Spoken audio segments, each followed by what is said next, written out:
दस्तूर जब इस ऐवान में बन रहा था, संविधान बन रहा था, तो उस वक्त अलहदा वोटर लिस्ट और इंतखाबी रिजर्वेशन की बात आई। तो उस वक्त के हमारे फाउंडिंग फादर्स ने, हमारे बुजुर्गों ने, दोनों समुदाय के हिंदू और मुसलमानों ने फैसला किया कि हम इस पर राजी नहीं होंगे। बल्कि उन्होंने क्या कहा था हमारे फाउंडिंग फादर्स ने, उन्होंने मुखालिफत की थी अलहदा वोटर लिस्ट की और इंतखाबी रिजर्वेशन की।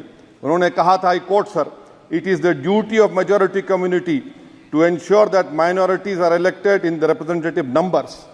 बीजेपी मुसलमानों की नफरत पर जीतती है और मुसलमानों के नाम निहाद मसीहा मुसलमानों के 90% ज़्यादा वोट हासिल करते हैं, मगर फिर भी इस ऐवान के दरवाजे नहीं खुलते मुसलमानों के लिए और सिर्फ 4% मुसलमान जीत कर आते हैं।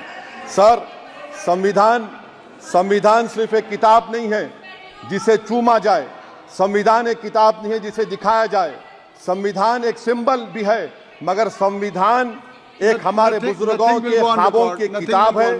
हमारे जमहूरियत को हमारे बुजुर्गों ने इस तरह समझा, हमारे फाउंडिंग फादर्स ने इस तरह जमहूरियत को समझा कि इसमें हर समुदाय और मजहब और समाज के मानने वाले लोगों की राय को शामिल किया जाएगा इस मुल्क को चलाने के लिए। मगर इस ऐवान में सिर्फ 4% मुसलमान जीत कर आते हैं।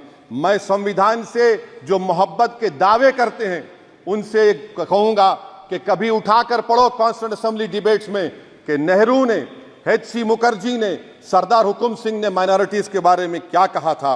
सर, वतन अजीज का मुस्तकबिल कैसा होगा जब बीजेपी मुझे गायब करना चाहती है और दीगर हिज़्ब इख्तिलाफ की पार्टियां के लिए मेरा वजूद सिर्फ वोट डालना और अपनी खबर में जाकर सो जाना है। इसीलिए आप देखते हैं कि ये समाजी इंसाफ है सर कि 4% मुसलमान जीत कर आते हैं। सर, इस ऐवान में ओबीसी समाज के एमपी अब अपर कास्ट के एमपी के बराबर हो चुके हैं।